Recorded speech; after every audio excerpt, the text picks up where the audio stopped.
بسم الله الرحمن الرحيم الحمد لله رب العالمين والصلاة والسلام على سيد المرسلين وعلى آله وصحبه أجمعين أما بعد فقد قال الله تعالى في القرآن المجيد الرحمن علم القرآن خلق الإنسان علمه البيان صدق الله العظيم.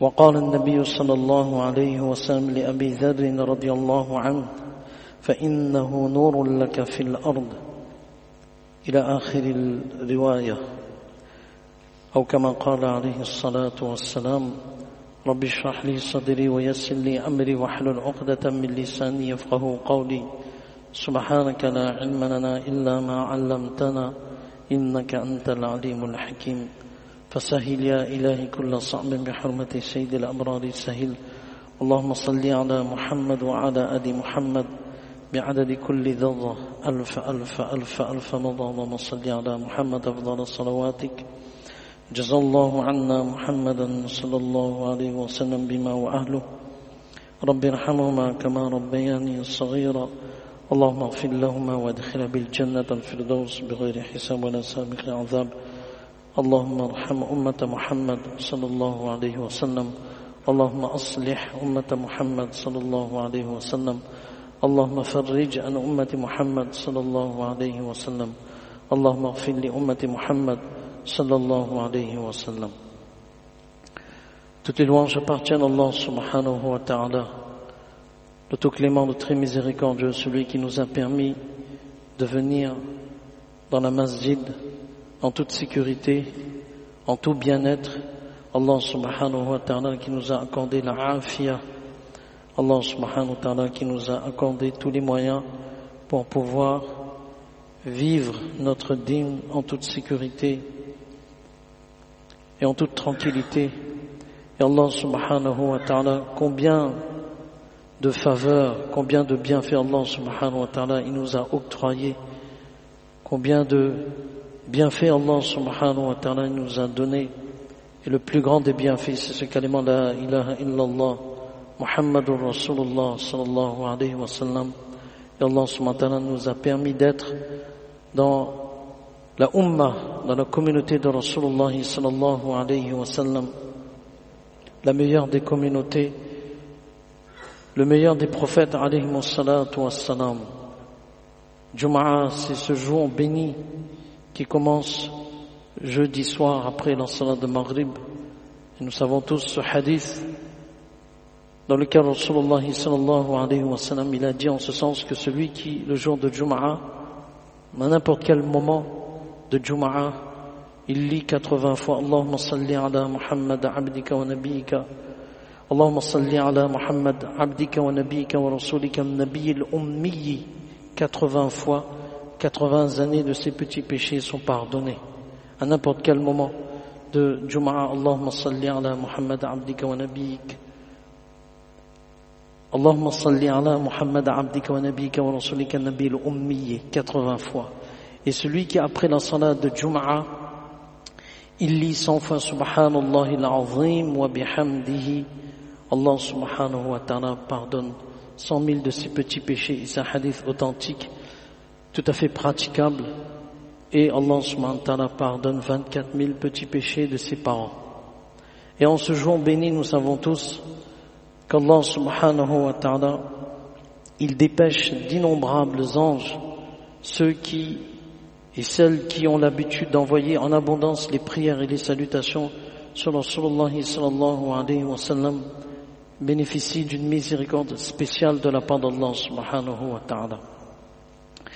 Et concernant justement les prières et les salutations de Rasulullah sallallahu alayhi wa sallam, il est bien de faire revivre une sunna de Rasulullah sallallahu alayhi wa sallam. Et cette sunna consiste, et ce hadith se trouve dans An-Nasai et Muwatta Imam Malik rahimahullah ta'ala, c'est que après le doigt et kunut qu'on sait que après dans le witr, troisième rakat, lorsqu'il y a Allahumma inna nasta'inuka wa nastaghfiruka wa nu'minu bika wa natawakkalu alayka wa nuthni alayka al-khair, lorsqu'on arrive à la fin wa nakhsha 'adhabaka inna 'adhabaka bil kuffari mulhiq, il est bien et il est mustahab pour nous d'envoyer une salutation et une prière sur Rasulullah sallallahu alayhi wa sallam. C'est authentique dans les hadiths de Rasulullah sallallahu alayhi wa sallam. Et la plus petite formule sallallahu alayhi wa sallam, n'importe quelle forme de prière et de salutation, lorsqu'on a terminé de lire wa nakhsha azabaka inna azabaka bil kuffari mulhiq sallallahu alayhi wa sallam, ou bien sallallahu ala nabi, n'importe quelle salutation sur Rasulullah sallallahu alayhi wa sallam, c'est mustahab. La sourate qu'on a lue au début de notre khutbah, Ar-Rahman, et justement en parlant des bienfaits qu'Allah subhanahu wa ta'ala il a déversés sur sa communauté, sur sa ummah. Ar-Rahman allama al-Qur'an. Ar-Rahman, c'est la seule sourate qui commence par un attribut d'Allah subhanahu wa ta'ala. Parmi les attributs d'Allah subhanahu wa ta'ala, il y a Ar-Rahman. C'est la seule sourate qui commence avec un attribut d'Allah subhanahu wa ta'ala. Et Ar-Rahman, le tout miséricordieux, parce que dans cette sourate, Allah subhanahu wa ta'ala parle des différents bienfaits qu'il a déversés sur l'humanité tout entière. D'innombrables bienfaits dans cette sourate sont énumérés par Allah subhanahu wa ta'ala. Et Allah subhanahu wa ta'ala, chaque fois il le dit, فَبِأَيِّ آلَاءِ رَبِّكُمَا تُكَذِّبَانِ, lequel donc des bienfaits de votre Seigneur nierez-vous? Allah subhanahu wa ta'ala il s'adresse aux hommes et aux djinns. Lequel donc des bienfaits de votre Seigneur nierez-vous? 31 fois cette phrase elle est mentionnée dans la sourate Ar-Rahman, 31 fois. فَبِأَيِّ آلَاءِ رَبِّكُمَا تُكَذِّبَانِ. Et à chaque fois, Allah subhanahu wa ta'ala, et ce n'est pas en apparence c'est une répétition, 31 fois, فَبِأَيِّ آلَاءِ رَبِّكُمَا تُكَذِّبَانِ. Mais si on prend la traduction du Coran, nous allons voir que à chaque fois Allah subhanahu wa ta'ala il mentionne un bienfait autre que le précédent.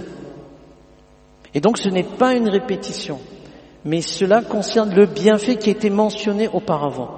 Et Allah subhanahu wa ta'ala dit, lequel donc des bienfaits de votre Seigneur nierez-vous? Donc Ar-Rahman, Allah subhanahu wa ta'ala commence par cet attribut pour attirer notre attention sur un bienfait qui remporte sur tous les autres bienfaits. Allah subhanahu wa ta'ala, il a mentionné la lune, le soleil, les montagnes, les végétaux, la mer, ce qu'on peut retirer de la mer, ce qu'on peut retirer des océans. Tout cela, ce sont des bienfaits. Subhanallah, le soleil se lève, le soleil se couche, c'est un bienfait de la part d'Allah subhanahu wa ta'ala. La lune connaît sa rotation, le soleil connaît sa rotation. Chaque élément a sa fonction qu'Allah subhanahu wa ta'ala lui a accordée. Et tous ces bienfaits ont été créés pour l'être humain. Et l'être humain, il a été créé pour servir Allah subhanahu wa ta'ala. Mais il y a un bienfait qu'Allah subhanahu wa ta'ala veut attirer notre attention sur, ce bienfait énorme.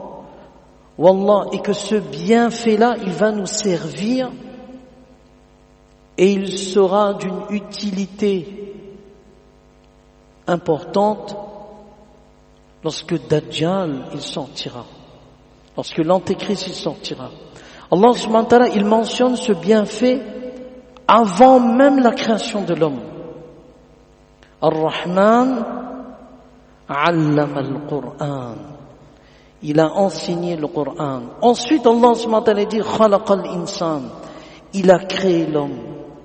Avant même la création de l'homme, Allah subhanahu wa ta'ala mentionne ce bienfait qui est énorme, bienfait d'une autre valeur, bienfait d'une valeur inégalable, incomparable, un bienfait d'un profit abondant, bienfait d'un profit complet, il n'y a aucun manquement, et bienfait d'un profit grandiose, le Coran et l'enseignement du Coran. Wallah, chers frères, Wallah, ce Coran qu'Allah subhanahu wa ta'ala nous a donné, la lecture, l'enseignement, les commentaires sur les versets du Coran, ce qu'Allah subhanahu wa ta'ala nous a donné comme cadeau, à travers l'enseignement de Rasulullah sallallahu alayhi wa sallam disséminé par les compagnons radiallahu anhum et qui sont maintenant à notre portée aujourd'hui, ce Coran, wallah, il sera utile et utile maintenant contre le système de Dajjal et contre Dajjal lui-même. Allah subhanahu wa ta'ala, pour un attribut exceptionnel, Ar-Rahman, ce n'est pas que n'importe quel attribut, Ar-Rahman, le tout miséricordieux, il y a un bienfait exceptionnel. Pour un bienfait exceptionnel, Allah subhanahu wa ta'ala utilise un attribut exceptionnel. Et ce bienfait, le Coran, avant même la création de l'homme, Allah subhanahu wa ta'ala, il mentionne. Pourquoi? Pour nous dire que notre existence ne trouve sa valeur et ne trouve son sens et ne trouve sa tranquillité que par le Coran et que par l'enseignement du Coran. C'est pour cela Allah subhanahu wa ta'ala, il a mentionné le Coran avant même la création de l'homme. Et pour nous dire que le spirituel oriente le matériel. Pour pouvoir goûter aux joies réelles de notre vie, l'enseignement du Coran est là pour nous donner toute cette lumière et tout cet éclaircissement. Parfois on prend à la légère, mais wallah, là où les endroits où il y a l'enseignement du Coran, les différents madaris, les différents madrasas qu'on peut retrouver à travers le monde, là où il y a des écoles pour apprendre, mémoriser le Coran, étudier le Coran, ce sont des endroits qui constituent des remparts contre les épreuves et contre les mauvaises épreuves. Les mauvaises épreuves dans lesquelles l'être humain peut perdre iman. Quel que soit l'endroit dans le monde où il y a une épreuve quelconque, là où on détruit, là où on bombarde, là. Mais dans cette épreuve-là, lorsqu'il y a l'enseignement du Coran, le iman, il ne flanche pas, le iman, il reste ferme. Le iman, il reste solide. La foi de ces gens-là reste solide. Pourquoi? Parce que dans ces endroits-là, combien de huffaz, même à travers les bombardements, il y a des huffaz qui sont nés. Il y a des écoles où on enseigne le Coran. Et c'est ça où les ulama disent, dans ces endroits où il y a les différents établissements, les différents instituts et les différentes assemblées, pas sous forme d'instituts nécessairement, mais là où il y a l'enseignement du Coran, subhanallah, la foi reste ferme en dépit des épreuves. C'est ça ce Coran. Donc c'est pour nous dire que notre vie, notre bien-être dans ce monde, dans la tombe, le jour de la résurrection passe par l'enseignement du Coran. C'est pour ça Allah subhanahu wa ta'ala, il a mentionné « Allama al-Qur'an khalaqa al-insan » avant même la création de l'homme, ton existence a un sens et ton existence prend toute sa tranquillité à travers l'enseignement du Coran. C'est pour cela, il faut pas attendre le mois de Ramadan pour prendre ce Coran. Tous les jours, 1 page, 2 pages, on a le temps. Combien de temps on passe sur les réseaux sociaux avec son téléphone, ce temps-là, si on pouvait le donner au Coran, si on pouvait donner à la lecture du Coran, à la compréhension du Coran. Dans une maison, lorsqu'il y a la lecture du Coran, subhanallah, dans une maison où il y a la lecture du Coran, les anges viennent, des anges spéciaux descendent dans cette maison. Et cette maison, même si elle est étroite en termes de mètres carrés, dans le hadith, il est mentionné que cette maison prend de l'ampleur. Dans quel sens? Que les cœurs s'ouvrent à la compréhension de Din et les comportements se modifient et se réforment à travers la lecture du Coran. Prenons cette habitude, quel que soit, mais au moins dans une journée de 24 heures, j'ai su que j'ai pris mon Coran et je l'ai lu. Même une page. On lit à la masjid, alhamdulillah. Mais à la maison, il ne faut pas oublier. Les shayatines disparaissent et quittent cette maison. Du lundi jusqu'au dimanche, au moins, on lit une page. On peut lire plus, subhanallah, ce sera profitable pour nous-mêmes. Et dans cette lecture du Coran, Allah subhanahu wa ta'ala, avant même de mentionner la création de l'homme, Allah subhanahu wa ta'ala, il mentionne le Coran parce que le Coran, c'est une lumière. C'est une lumière. Celui qui lit le Coran, même s'il ne comprend pas ce qu'il lit, mais c'est une ibadat, mais l'effet de cette lecture agit sur le cœur. Sans aucun doute, l'effet de cette lecture agit sur le cœur. Même si on ne comprend pas, il y a un effet. Parce que la lecture en elle-même, c'est une ibada, c'est une adoration. C'est compté comme un ibada, même si on ne comprend pas. Mais l'effet de cette lecture-là sera sur ce cœur. Et ce cœur-là, c'est pour cela, Rasulullah sallallahu alayhi wa sallam, il a dit à Abu Dharr radiyallahu anhu, alayka bitilawatil Qur'an, entre autres, wa bi dhikrillah. Sois assidu dans la lecture du Coran et dans l'évocation d'Allah subhanahu wa ta'ala. فَإِنَّهُ نُورٌ لَكَ فِي الْأَرْضِ. Ce sera pour toi une lumière sur cette terre. Lorsque j'entre dans une pièce, il n'y a pas la lumière. Je ne peux pas distinguer les choses, oui ou non.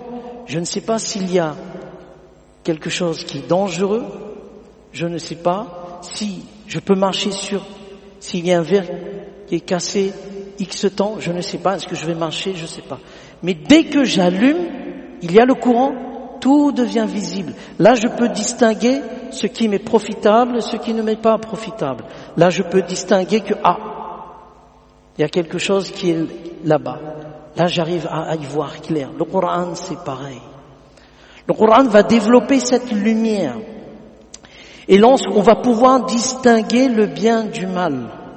Dans la lecture elle-même, quelqu'un qui est assidu, elle va prendre goût à sa lecture et automatiquement il y aura un effet. Il y aura un effet. L'effet contraire, c'est quoi? Dans le mauvais sens, c'est quelqu'un qui a l'habitude de fumer. Quelqu'un qui a l'habitude de fumer, il ne voit pas tout de suite les dégâts et les méfaits de fumer. Mais ça a un effet. Ça a un effet. Les poumons commencent à s'abîmer. Et jusqu'au jour où, les symptômes commencent à se faire apparaître. Et là, on voit à travers la radio que les poumons, alors qu'il y a l'effet, mais la personne ne ressent pas tout de suite. Le Coran, dans sa lecture assidue, dans le bon sens du terme, lorsque quelqu'un a l'habitude, le jour où il y a une épreuve, Allah subhanahu wa ta'ala saura faire jaillir cette lumière. Parce qu'elle est là. Cette lumière, elle est là.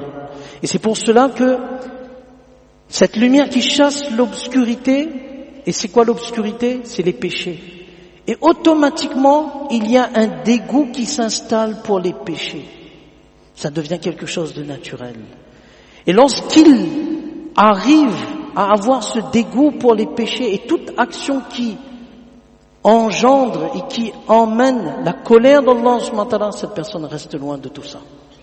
Et s'il lui arrive de faire quelque chose, l'être humain, il est faible, tout de suite, il n'attend pas, tout de suite il fait tawbah. Donc dans notre lecture du Coran, le signe qu'on doit comprendre que si je délaisse les péchés et je délaisse tout ce qui n'est pas bien, c'est un bon signe, c'est-à-dire que j'ai compris pourquoi je lis le Coran. Mon intention, c'est de me purifier. En elle-même, la lecture du Coran est une purification du cœur. Le cœur s'attendrit, ne devient pas dur. Ne s'endurcit pas, il devient tendre, c'est-à-dire au sens où il commence à développer l'amour d'Allah subhanahu wa ta'ala. Et c'est pour cela, Allah subhanahu wa ta'ala, il dit, lorsque cette personne lit avec les yeux qui sont visibles, l'œil invisible du cœur se développe à travers l'œil visible. Parce que lorsqu'on regarde quelque chose qui a que la bénédiction, que la baraka, dans ce cœur, un œil se développe. C'est l'œil invisible. C'est ce qu'on appelle en arabe basira. La basira, c'est la clairvoyance. Parce que on arrive maintenant à distinguer ce qui est bien et ce qui est mal. Et c'est cette lecture qui m'aura permis. Et lorsque, c'est pour cela Allah, et un autre nom de basira, Furqan. Ya ayyuhalladhina amanu in tattaqullaha yaj'al lakum furqana.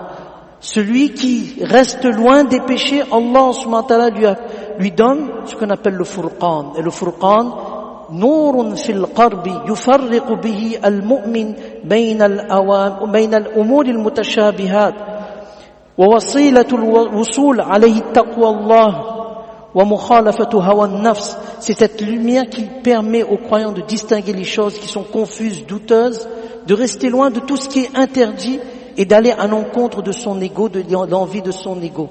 C'est ça le Coran. Et le Coran lui-même, lorsqu'on l'a lu, elle développe, cette lecture développe en nous cette lumière qui nous donne l'œil du cœur, basira, qu'on appelle Furqan en d'autres termes. Le Coran lui-même, il a été appelé Furqan. Tabarakalladhi nazzala al-Furqana ala abdi, qu'on exalte la bénédiction de celui qui a fait descendre le livre de discernement sur son serviteur. C'est ce discernement qu'on a besoin. Et ça va nous rendre service lorsque Dajjal il va sortir. Lorsque Dajjal il va sortir, toutes les choses seront devenues confuses. C'est-à-dire le bien sera pris comme mal. Et dans son système il est déjà là. Le bien il est considéré comme mal aujourd'hui. Et le mal il est considéré comme bien. C'est son système à lui. Et la lecture du Coran permet de développer ce dégoût pour les péchés. Et lorsqu'il y a ce dégoût pour les péchés, automatiquement la lumière s'installe, l'obscurité s'évapore, s'éclipse. La lumière du Coran pénètre dans le cœur de la personne. Subhanallah. Vraiment, c'est pour cela, dans nos maisons, 1 page, 2 pages, mais au moins on est assidu. Et là où il y a les madaris, là où il y a les madrasas, où il y a les écoles, où nos enfants apprennent la lecture du Coran, mais quel honneur! Un tel honneur que Ibn Hajar Asqalani, rahimahullah ta'ala, regardez l'honneur qu'Allah subhanahu wa ta'ala a accordé à cette communauté. Ibn Hajar Asqalani, rahimahullah ta'ala, Imam Suyuti, rahimahullah ta'ala, et bien d'autres ulama disent que les anges n'ont pas la capacité de lire le Coran. Ils peuvent faire n'importe quelle ibada. Allama Munawi, rahimahullah, il amène les preuves. Il dit, lorsque Usayd ibn Hudayr, radiallahu anhu, il était en train de lire le Coran dans la salat et son petit était là, qui s'appelait Yahya, il a vu comme quelque chose de lumineux qui descendait et il y avait son cheval qui était là. Et le cheval, il a commencé à prendre peur. Et Usayd ibn Hudayr, radiallahu anhu, il était en train de faire la salat, donc il voit la scène et lui, il a peur pour son fils. Peut-être le cheval va le piétiner. Il s'est arrêté. Et il a vu, et il est parti voir Rasulullah sallallahu alayhi wa sallam. Rasulullah lui a dit, ce sont des anges qui descendent. Ce sont des anges qui descendent pour écouter ton Coran. Lorsqu'une personne lit le Coran, les anges tournent autour de cette personne. Lorsque la personne fait miswak avant de faire la lecture du Coran, les anges embrassent cette personne pour récupérer la lumière qui sort de la bouche de la personne qui lit le Coran. C'est pour cela, Ibn Hajar Asqalani, rahimahullah ta'ala, Allama Munawi, rahimahullah ta'ala, Imam Suyuti, rahimahullah ta'ala, ils disent que les anges n'ont pas la capacité de lire le Coran. Subhanallah. Ils peuvent faire n'importe quel acte d'adoration, sauf la lecture du Coran. Cette lecture, elle est réservée uniquement aux croyants et aux croyants de la communauté de Rasulullah sallallahu alayhi wa sallam. Jibril alayhi salatu wa sallam, à qui on a donné, Allah subhanahu wa ta'ala lui a donné la capacité de lire le Coran pendant les 23 années de la révélation. Après les 23 années de révélation, Allah subhanahu wa ta'ala lui a enlevé cette capacité de lire le Coran. Subhanallah. Ça n'appartient qu'à la communauté de Rasulullah sallallahu alayhi wa sallam de pouvoir lire le Coran. Donc quel honneur, un enfant qui ouvre Alif Bata, il ne comprend pas, mais il lit le Coran avec tajwid, comme il le faut. Il mémorise le Coran et Allah subhanahu wa ta'ala dans le Coran, on n'a plus le temps de développer, Allah subhanahu wa ta'ala dans le Coran à un endroit, il encourage, subhanallah, il invite, Allah il encourage les croyants de la communauté de Rasul de mémoriser son Coran. Il y a la lecture, là Allah subhanahu wa ta'ala il encourage, mémoriser le Coran, mémoriser mon livre. Allah nous demande, nous sollicite à mémoriser son Coran. Allah subhanahu wa ta'ala vraiment il nous donne tous la compréhension de ce qu'on vient de dire, la compréhension de ce précieux cadeau qu'est le Coran, de ne jamais négliger sa lecture, jour et nuit. Jour et nuit. Un hafizul Coran, le jour de la résurrection, il aura 3 couronnes. 3 couronnes. Ses parents auront une couronne. Mais le hafizul Coran, il aura 3 couronnes par rapport à son lien étroit avec le Coran. Allah subhanahu wa ta'ala nous donne tous la compréhension de ce qu'on vient de dire. Allah subhanahu wa ta'ala fasse que dans nos maisons, la lecture du Coran puisse être lue, puisse être faite assidûment, et qu'on ne lâche pas ce Coran, incha'Allah ta'ala.